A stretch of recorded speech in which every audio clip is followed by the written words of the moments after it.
Hey, what's up, guys? Blaine Duncan here from Halloween Lives, a podcast of Michael Myers, joined week after week by my brother, Austin. What's up, dude? Welcome to episode number 66, or as we're calling it, 66. Six? I don't know. 666. It is. It's the number of the beast.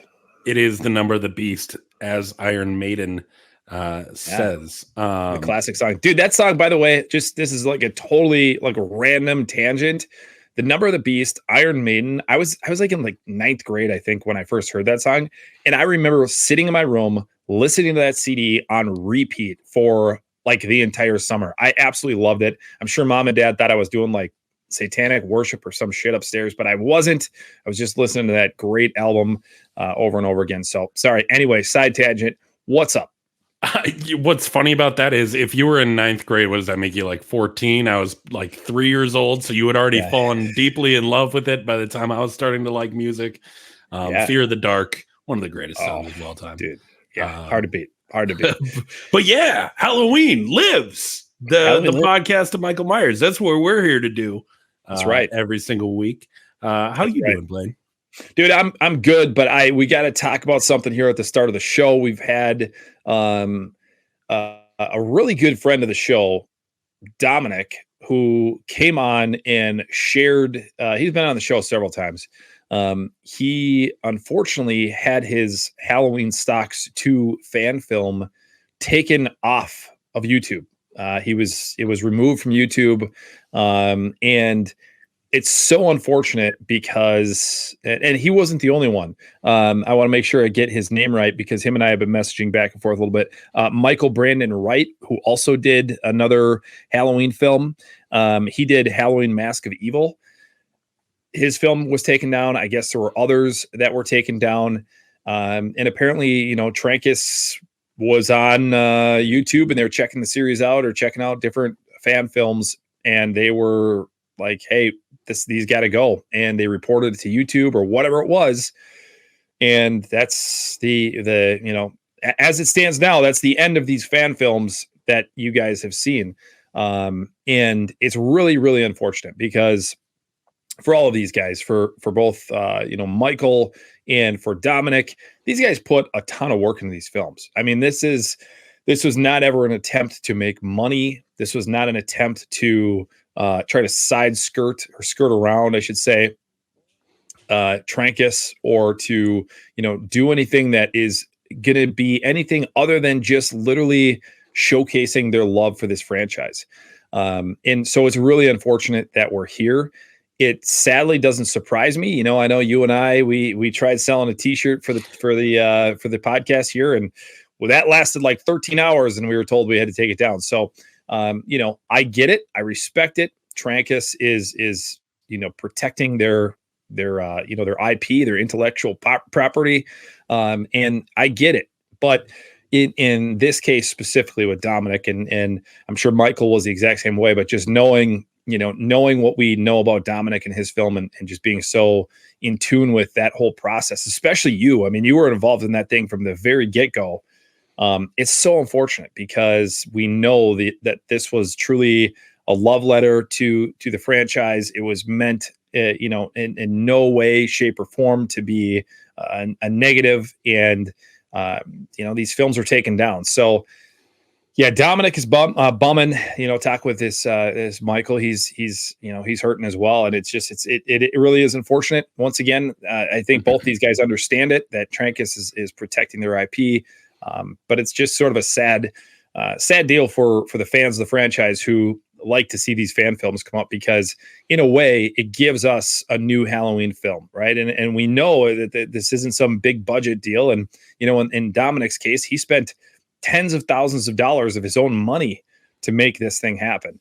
There was a lot of blood, sweat, and tears, like literally blood, sweat, and tears that went into these films. And to see them taken down is just unfortunate. So, yeah, we want to talk about that. But what's your thoughts on the whole thing? Yeah, I mean, at the same time where I respect and understand what Trancas is doing, it poses a threat to a lot of people. It poses a threat to this channel, quite frankly. Like, right. It's really unfortunate to see regardless of the reason for it being done, people who care about this franchise so much, and are willing to put their blood, sweat, and tears to show that passion, for that to be stripped of any sort of ability to show that to the world. Say what you want. Oh, there's other platforms other than YouTube. YouTube is the video format platform. It just is.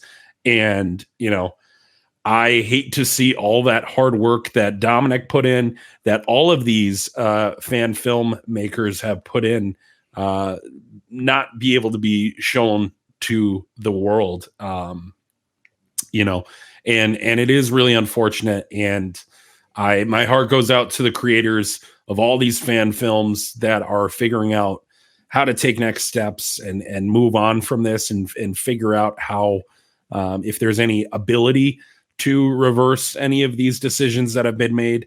But ultimately it right now is just a tough day in the Halloween fandom, for these creators that have given us, the other fans, so much to watch and enjoy. So special thoughts going out to Dominic, special thoughts going out to Michael, everybody involved in the making of a Halloween fan film as of recent. So yeah, it's tough. It's tough. Yeah. And again, I think you touched on it. I mean, we're at risk for that ourselves, right? I mean, we're a podcast that is nothing but Halloween talk, Michael Myers talk. And, we're always at risk for that ourselves. And I think, for me personally, when these kind of things start to happen, I kind of start to look over my shoulder a little bit. It's like, well, shit, is somebody going to come knocking on our door? Is somebody come saying, hey, these videos got to go? I hope not. I mean, I hope if anybody at Trancas is watching this right now, and I could make a plea to you that, we're not making any money off of this show. Absolutely not happening at all. I wish we were. That'd be awesome. But I can tell you we're not. We still go to work every single day and pay our bills that way. But this is truly just a love and that love letter, like we talked about with Dominic. It's a love letter to the franchise. And for two fans like you and I to come together week after week after week and to try to expose as many people as we can to these films and to try to bring in, new people to this franchise who've maybe never gotten to experience all of these films. For us to talk about this week after week, I think it shows our dedication and our love for this franchise, and that nothing is being done with any malicious intent. Nothing is being done in any way to try to, once again, skirt around Trancas or to make money off this. We're doing it because we love this franchise. We're doing it because we love this series where Halloween lives. It's in the title. We want Halloween to live. We want Halloween to go on. And we are that podcast week after week after week that's making sure that people like us, fans like us who love this franchise, get to experience a little bit of Halloween 365 days a year. And that's really where we're at. So, if anybody at Trancas is thinking about pulling the pin on Halloween Lives, we'd really greatly appreciate it if you didn't do that. We do have a lot of people that love watching the show, and we appreciate the support that they have given to us over the last year and a half. Until that day comes, we're going to keep trucking. We're going to keep this thing going because it's a lot of fun to talk about this week after week. And but yeah, shout out to Dominic and to Michael, and to everybody else that has unfortunately experienced this in the last week. That your films have been taken down. I hope that something changes. I hope that there can be some agreement, or whatever has to happen can happen, because we lost a lot to in the last week to see these films get pulled down. It's unfortunate. So yeah, kind of some bummer news to start out the show, but it's not all going to be doom and gloom. Your boys are back. It's episode 66, and 666. That's right. We are here, and we're gonna talk about Halloween as long as we can. So as long as people keep us on YouTube, keep us on Apple, keep us on Spotify, we're gonna keep talking about this stuff, and we're gonna be talking about tonight's episode is gonna be a lot of fun. Yeah, we're gonna be talking about the Curse of Thorn, and I will start this out by saying, I think you and I are going to maybe see things from opposite sides of the coin a little bit in this episode, because I think where I was thinking about this today. You are, and please take no offense to this because I think it's great, and there's a lot of people out there like you. You are a Halloween franchise. I'll call you a traditionalist. You really just like the very basic. Michael Myers is the babysitter killer. There's no rhyme, no reason, and he just goes out and he does his thing, right? Whether Laurie is his sister or she's not his sister, it's this great white shark, this killing machine that's just out there doing his thing. And I agree. I love that too. I love it, and it is probably the absolute best way that we see Michael Myers in this franchise. But I will say, I love the Curse of Thorn idea. And we're going to explore all of that tonight, and just kind of maybe beat each other up a little bit on it, debate on some topics a little bit. And I'm looking forward to it because, I've mentioned this in the past that Halloween 6 is a film that, for me personally, I have become a much bigger fan of that film over the years. And it really started, quite honestly, I became a bigger fan of the film, and I've mentioned this on the show. I became a bigger fan of the film when I watched the producer's cut. Mm-hmm. And that was, I'm just going to throw out an answer here, a number. That was 5 years ago, let's say. Well, this last Halloween, I watched the producer's cut again, and I thought it sucked compared to just the director's cut of the film, or the theatrical cut of the film. And so I have some mixed emotions on that in general. But tell me, let's just start out, dude. Hit me with whatever you got. Throw your haymakers. Do whatever you got to do. Talk to me about the Curse of Thorn. Why are you not a fan of the idea that Michael Myers has this curse, and that is what's driving him to do what he does? So here's what I'll say about, the way that I'm approaching this episode is trying to take it at face value for what it is. Like, like you said, I am kind of that Halloween traditionalist. And I've kind of expressed how I feel, and I didn't take any offense to the way that you described it. It's very much the case where I really do like the idea of the intrigue and the mystery behind Michael Myers. I think it's a lot of what makes that character appealing for me. But I'm going in, open-minded, and trying to pick out what I do like about the Curse of Thorn. Because yes, overall, I would say it's not my favorite reason. I mean, it's really the only straight up reasoning we get for Michael Myers in any of the films. Rob Zombie's films try to almost make Michael a sympathetic character. That I think we've talked about that plenty before, to the point where you get it, but obviously there's a screw loose there from the beginning that you won't be able to understand. So there is still some mystery. I would say what Tommy Doyle talks about on his big ass, white thick computer, that it was a Windows 95. Windows 95. Windows 95, maybe a Dell. I don't know what it was. A Mac, like the original Macintosh. I don't know, but yeah, go ahead. I wrote it down because I wanted to state it, quote unquote. So it's kind of the only black and white description of what makes Michael Myers Michael Myers. He says Thorn was a demon that, quote, spread sickness and brought death to hundreds of thousands of people. According to Celtic legend, one child from each tribe was chosen to be inflicted with the Curse of Thorn to offer the blood sacrifices of the next of kin on the night of Samhain. Samhain, but the sacrifice of one family meant sparing the lives of an entire tribe. He also goes on to explain that when a certain Celtic constellation of the shape of the thorn symbol appears, happens to coincide with the nights that Michael has appeared throughout at that point, 20, so it'd been 1995 well, not even, it would have been that film came out in 95, so it wouldn't have even been 20 years, but like 15 years, 16 years, whatever. So that's the only real explanation we ever get. Now we do get confirmation that's the case later on in that film, and especially in the producer's cut. You get a lot of context to that. And that's where I'll kind of give the argument of people that are very similar to me, that Michael is essentially a henchman for the devil. And to me, that always feels like it's undercutting Michael to have him not be just acting on his own devices, that, whether or not there's a voice in his head telling him to do it, I guess we would never know. But this kind of explicitly says that, he's just this way. He's been cursed. He would be normal. There is something that separates Joe down the block from, the young Michael Myers. Right. I think that's where I take offense to it. But how do you see it differently?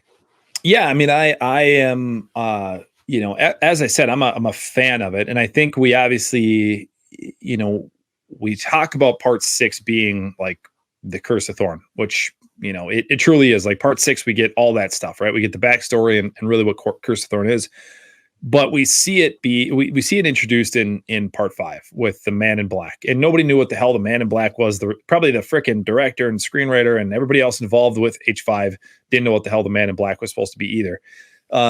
But we get that explanation in Halloween 6, and personally for me, like, I love it. Like, if you're gonna explain what Michael Myers is and what causes him to do what he does, like, let's take it all the way back. And we saw that in the Halloween novelization, the original book. We saw that. We saw, for anybody who's read that book or listened to the audiobook, whatever it might be, there are hints, there are little, there's some salt and pepper of this sprinkled in that story. And I love that. Like, I think that is so cool that this is not just something that this kid just snapped and this kid just decided to kill somebody, because it's kind of sad to say, but in today's world, that shit happens all the time. I mean, it really does, right? I mean, people just do weird things and they just snap. So now, not a 6-year-old boy. I get that. That's the caveat to this, is that he didn't start killing at 21. He started killing he killed his sister when he was 6. So that's the caveat. But the idea that there's this ancient curse that has run in the Myers bloodline going all the way back to the Druid and Celtic times, I think that's freaking awesome. I love that they reference and they go back to the Celtic times of really what was Halloween, what was Samhain. And I love it. And I'm going to butcher the quote here, but in Halloween 3, the Conal Cochran talks about that the hills ran red with the blood of the people that were sacrificed, and the fires burned in the hills, and like they reference these old time traditions, these old Celtic traditions of what Samhain was, and I think that's super cool.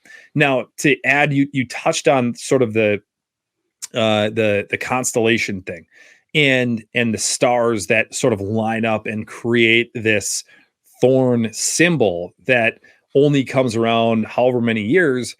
I think that is like, that to me is really good writing. Like, if you're gonna, not only are you building this story up as it's an ancient curse that's been in this family for years and years and years, generations it's been going on, but now you're explaining it even further and going, but it really only comes out when this one thing happens. And that adds explanation to me as a fan when I go, well, what the hell happened between 1989 when Halloween 5 came out and 1995, 6 years later, when The Curse of Michael Myers came out? What happened in those 6 years? Why was Michael just not every Halloween being like, oh shit, it's the 31st. Where's my mask? Where's my boots? Where's my jumpsuit?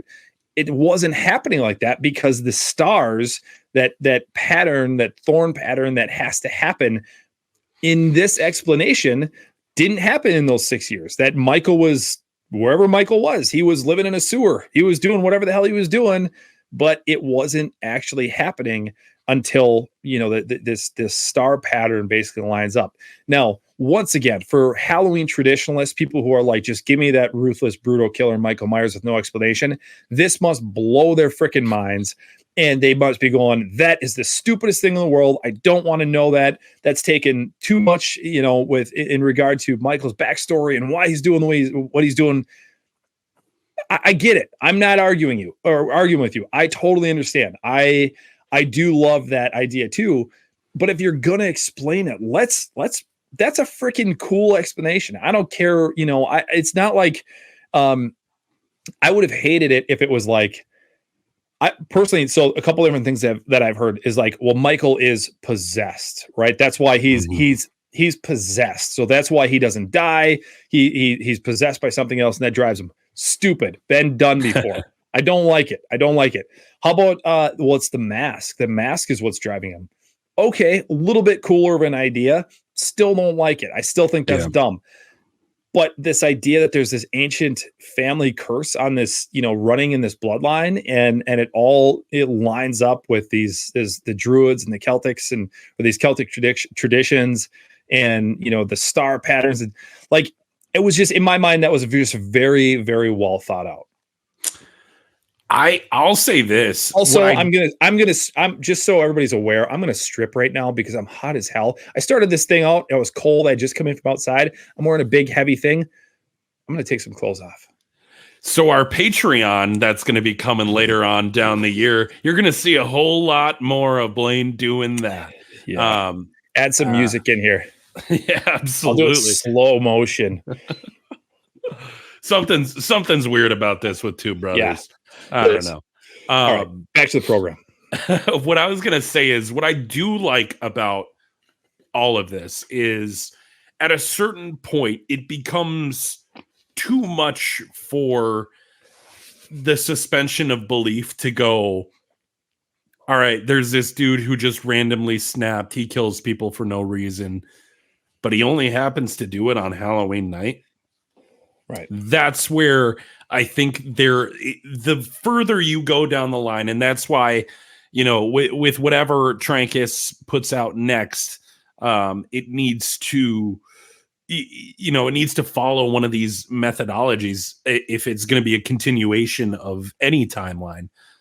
If you're going to have Michael consistently come back over time, and it always happens on Halloween, you do have to lend some sort of explanation for that, because it at the same time where I love Michael being just a chaotic evil, if he's always coming back on Halloween, it ends up being kind of contradictory to that whole randomness. Right. And so the seeds for this were planted in Halloween 2, with Samhain being on the chalkboard. It all has to have something to do with this special night. Now, as a fan of the holiday of Halloween, which I think you and I both very much are, I think maybe even more so than the actual franchise, we just truly enjoy that day. Yeah. I like it because it ties two things together, which my two favorite things are Halloween and Halloween. And,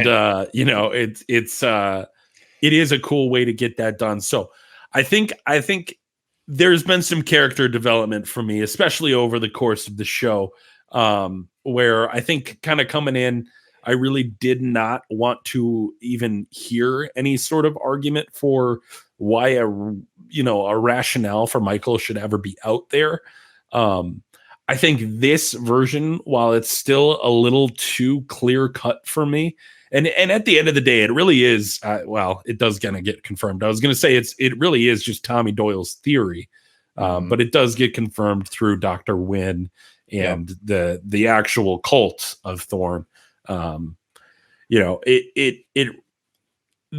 is still some mystery. I wish there was more, but I do like the idea. You have to tie in a couple of things. And I think, the writers and the director of Halloween 6 really had a lot on their plate when they had to make sense of what was happening in Halloween 4 at the very end, and then what the hell was going on in Halloween 5 in general. And I think Halloween 6 did the best cleanup job it could have possibly done. It gave us a great Halloween film while also trying to make sense of everything that we've seen over the last two films. It makes sense that Jamie's character at the end of Halloween 4, when Michael, maybe Michael did go dead for a little bit, and all of a sudden that evil had to be passed down to the next of kin. It explains what's going on with Jamie.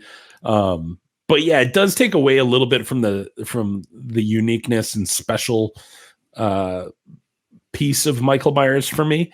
But ultimately, when you get into these kind of things, the curse and prophecy storylines are going to find their way in there. So, I think, and I also think you touched on something that's really important too, is that, Halloween 5, as much as, I still love that film because it's a Halloween film. I think the majority of most people think it's dog shit, because it really is. It's not a good film. Very obviously it was put together quickly. It's very well known that they started shooting the film before the script was even finished. Like, they were still figuring out how the film was going to go. And that's why you get this like Man in Black. I mean, I think Don Shanks even has talked about it. Like, nobody really knew what that, because Don Shanks, who played Michael Myers, also played the Man in Black in H5. And he was just kind of like, I don't know, they just tell me to put this, black cowboy boots on, a black hat and black trench coat and go shoot the scene. And nobody really knew what the hell it meant. So I think to take H5 and to do what they did with H6, I think when you look at it from that perspective, like, this dude, was trying to clean it up. He was trying to get this storyline back on track, because realistically, what would have changed everything if they were just like, you know what? And this is probably what they would do today, right? They did it, obviously, or they will do it with Halloween Ends moving forward, is if they were like, you know what? People were not happy with this. Clearly, we just need to go a completely different direction. Let's write off H5 basically, and we're going to go in a totally different direction, a whole new storyline. And realistically, what they did with H2O, like they really just put a stop to the Curse of Thorn thing. They could have continued that on, but they didn't. They dropped the hammer. That was the end of that storyline. We're going back to, Jamie Lee Curtis, Laurie Strode living in California, and whatever.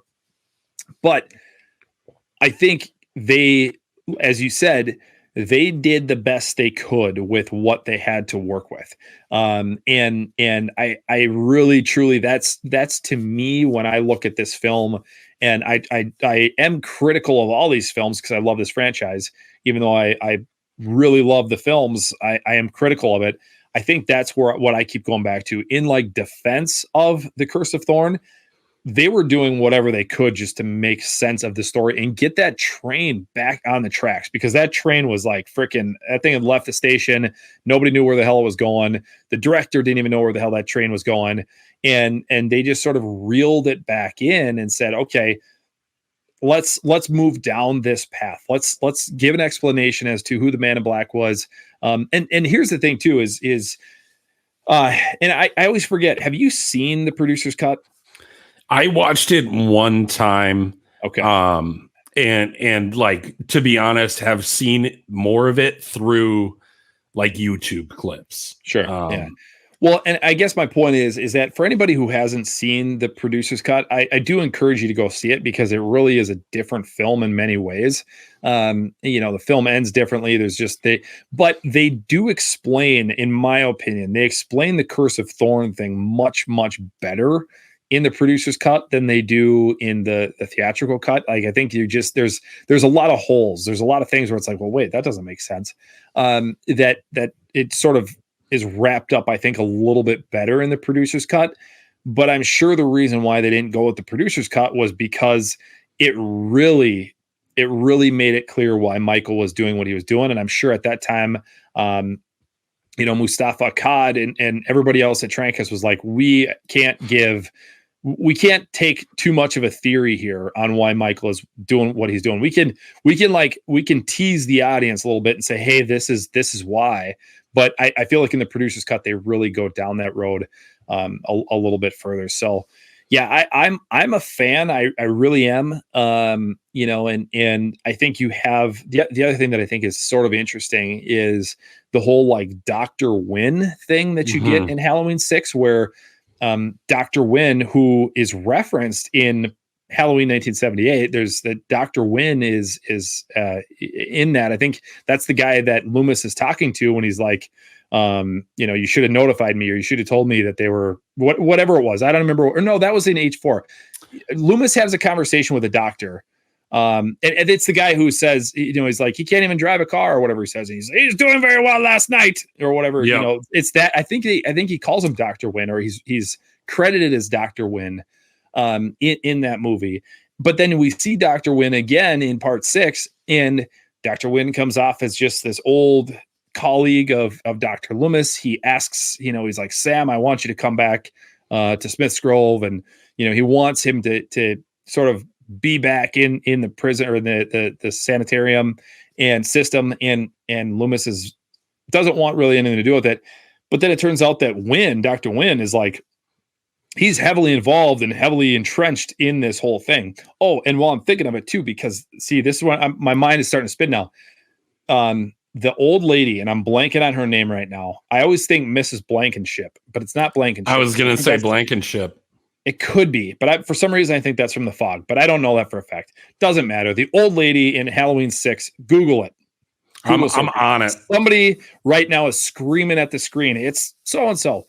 But it is Mrs. Blankenship. Okay, see, I shouldn't judge myself. I shouldn't question myself. Belief. Mrs. Blankenship, that is a sick character because she is like this basically deaf woman who, you know, or at least she's described as being deaf, that can't, she doesn't really communicate with anybody. She's just kind of the old lady who lives next door. She's also in the freaking curse of she's also in this like Thorn club, this Thorn whatever. And that scene, we've talked about like our top 10 favorite scenes from the entire franchise. That scene where Paul Rudd is walking Tommy Doyle, where his character is walking through the streets of Haddonfield, the bonfires are glowing, and she's telling the story of Sam Hain, or Samhain. You know, I think that is just so freaking cool. I think it is just such a great, and I think, is that what you read earlier? Is that what she's? So that's in a different point of the film. There's actually a point where Tommy is on his like Hewitt Packard computer with Kara Strode, and they are discussing, you know, what That's right. And there's a little bit of they're getting awfully close and tender by the computer. They are, yeah. She's getting close to his screen. Mm-hmm. And that's one scene. I believe this scene with Blankenship happens later as the film is ramping up. Yeah, but yeah, so that's the scene I'm talking about is you know, you get Tommy Doyle, he's walking through the streets, the bonfires are glowing, people are, you know, running through the streets. It's this big Halloween shindig going on in Haddonfield, and Mrs. Blankenship is telling the story to young Danny, who's now hearing the voice. Young Danny, who is technically, what would he be, the nephew of Michael Myers? Would that no, he would be the nephew. What would he be? Because Strodes were cousins. Maybe be a cousin of, I don't know, because Kara Strode, her dad. This is another issue with Halloween 6. Yeah, so her dad, the asshole dad, is brothers with Laurie Strode's dad, right? I think that's what it is. Okay, so that would make her so they'd be dad like Michael's cousins. uncle. Yeah, so Kara would be cousins with, well, no, I guess it's the Strodes. You're talking about Strodes and Myers. So whatever. We're getting off course here. Doesn't matter. But anyway, young Danny is hearing these voices as well. And Mrs. Blankenship is like, you know, she says at one point, he heard the voice, you know, or he hears the voices, you know, whatever she says. And she explains this whole thing. And in the meantime, in the background, the lightning flashes and you can see Michael standing. Freaking awesome scene. Awesome. One of the best shots of Michael Myers. Dude, it's so cool because, and I'll be honest, probably the first handful of times that I watched 8-6, didn't even notice it. I was too focused on Mrs. Blankenship. But then you watch in the background the lightning flashes, and it's like you just get that very quick shot of Michael. Very John Carpenter-esque. Absolutely loved it.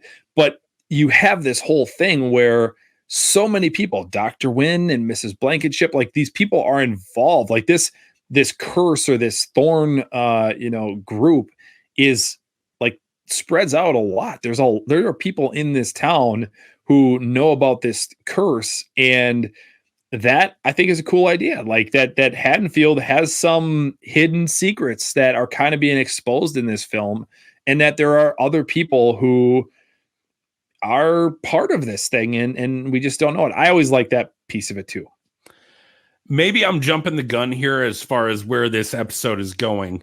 But I do want to theorize about a potential future if we were going to do a television show, which we are, and it is simply called Haddonfield. I think there's enough there to really go in depth.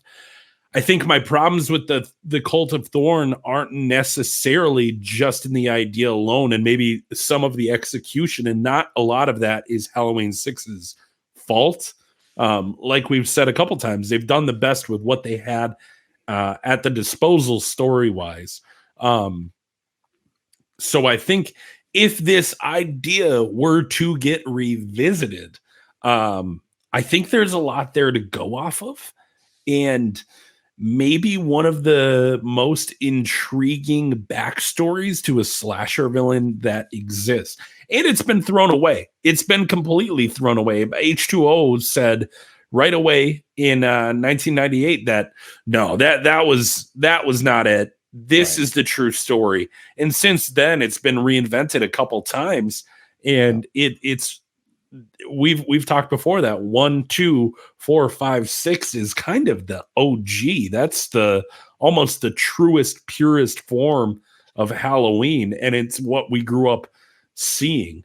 And so I would challenge anybody out there who is involved with the creation of the next Michael Myers story to try it and give that a whirl. Because I think there is something there to go off of. Right. I agree. I mean, I personally, for me, I would love to see them return back to the Thorn story, because we did the Laurie Strode thing. We've done the Laurie Strode thing as the brother sister. We've done the Laurie Strode thing as she's just a girl and he's just a dude who's after her. And I think there are still some loose ends that could be wrapped up if a proper sequel could be given to that Thorn storyline. I just think that there's some opportunities there to do a good job with it. And that would be the key, is like, you couldn't just like pencil whip it. You would really need to truly get like a good story going. But whether we get that in a TV show, whether we get that in a film, whatever that looks like, I'm a fan of that idea, and I'd be 100% down to see it. 100%. Well, and you brought up a good point that I failed to mention when I was talking about that is the small town USA having a cult in it thing is very cool. And I think if you were to go back to the 90s, little satanic panic era. I don't know if you watched Late Night with the Devil that just came out recently. I was going to actually do that tonight. It's think WNUF Halloween special. Okay. Yeah, just think that. It would be a nice viewing together. Cool. But that satanic panic era of time, I think there is kind of a story to be told there, almost a remake of 5 and 6 together. There's something there, just with all the great things that Halloween 4 set forth. I don't think they had any idea what they were really starting. I don't think they had any idea it was going to be. It was Dwight Little created Halloween 4. He's the director. Yeah. Yep. I don't think he had any idea that he was going to be the forefront of a trilogy moving forward. But that idea of a small town that has a serious, terrible secret is something really cool to me. And I wish there would have been more of that in Halloween 6. But it was kind of living in that period. So it couldn't really be a period piece of that time. It was more so, hard rock and clown shoes on cops, but it, I think there's a lot there. I think episode like 10, Austin would be shaking his head at me right now, but the further I get into this show and the more we talk about it, there is a lot to appreciate about this thing that a lot of Halloween fans do wag a finger at as well. They do. And I think, when you were talking, I was just like, I think for me personally, I have such respect for this franchise all the way across the board, that for the Halloween traditionalists like yourself, for the people who are a little bit more, I'll say, open-minded to ideas or theories, I love them both so much. Like I really truly do. And I think just being a fan of this franchise that I am, and I know you are, I think we're both just very open to the idea of, hey, whatever we get, as long as we get more of this, we can be content. And I think maybe that's why you and I are very, we can't go an episode of Halloween Lives without mentioning Corey Cunningham. We are forgiving of the Corey Cunningham Halloween Ends story, where so many people aren't. They're just like, that movie sucks. I will never watch it again. That was a waste of 2 hours of my life. I can't believe this, that, and the other thing. I get it. Totally understand. And I'm not saying those people aren't huge fans of the franchise, because I know they clearly are. But for me personally, as a huge fan, I'm willing to forget that. I'm willing to forgive. I'm willing to say, hey, I know you guys were trying to do something different. You were trying to wrap some stuff up here that you really had no other option, really, or maybe I shouldn't say any other option, but this is just the way that you chose to wrap up this trilogy. Well, I think that's how I feel about The Curse of Michael Myers as far as The Curse of Thorn goes, because they were trying to wrap something up. There's a lot of parallels between what they were doing 4, 5, and 6. And now that I think about it, like, everybody loves 4. Most people love 2018. Halloween Kills comes along, and with H5, most people don't like H5. There's a lot of people that don't like Kills. And then H6 is sort of like this weird mix of, how dare you do that to this storyline in both H6 and in Ends. But then there's also this group that's of people who are like us that are kind of like, okay, that's cool. I can roll with this. Like, I see what you're trying to do here. So there's like, now that we talk about this, there's like these really defined parallels between H18 and H4, H5 and Kills, and Halloween Ends and Halloween 6. So that just kind of came to me as I was talking, but it's true. Yeah, you blew my goddamn mind right there. It's so true. Yeah. It's I think Halloween 5 and Halloween Kills are both kind of the beginning of the divide for a lot of fans. And you bring up a great point. And again, I contradict myself. I can't be a Halloween Ends fan and go, they were trying something different, and I like that. Whether or not it worked out or it fits along with my belief in Michael Myers, that's kind of always been my argument. But at the same time, I've been like, I'm not really huge on Halloween 5 and 6. Right. And I think this October, when we rewatch these films, there will be a little bit of that in my brain, going through it, rather than going, okay, these are the Halloween movies I'm less passionate about. Right. No, exactly. And I think that's all you can do. Once again, we get it. There are films that we love and films that we are not the biggest fans of. But as we've said time and time again on this show, we're just fans of this franchise in general. Give me more Mike. Give me more Michael. We want it. We need it in our lives. And that's why we're just so excited to talk about this stuff, because, whether you are or are not a fan of the Curse of Thorn idea, whether you're a Halloween traditionalist or you like the idea of Michael being explained, at the end of the day, we can all come together and say we're Halloween fans. And that's what I love. And I think that's what we really saw when we were like out at H45 last October. That's what we saw was yes, we had just come off of probably the most divisive film in the entire franchise a year earlier. But here we are. We're all together, and everybody, it's like some big Halloween kumbaya session. Everybody's just getting along. Everybody's happy because we're all celebrating this awesome franchise.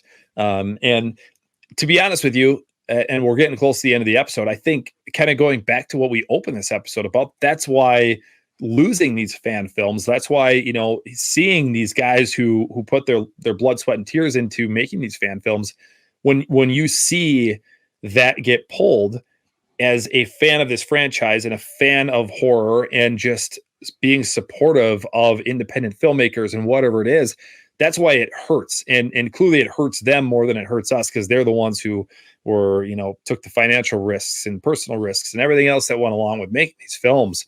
But that hurts us too, because it's like, you know, they did do a lot of work and we enjoyed it. We were able to stream it here and we were able to watch it, for the first time together, and people can go back to that episode and review that. But that's where it does it. It hurts everybody involved because we love this franchise. That's why we're here. And whether you're a traditionalist like Austin, or you don't mind a little bit more explanation, a little bit more meat on the bone like I am, we're all Halloween fans, and we're here to support one another and support this franchise in any way, shape, and form.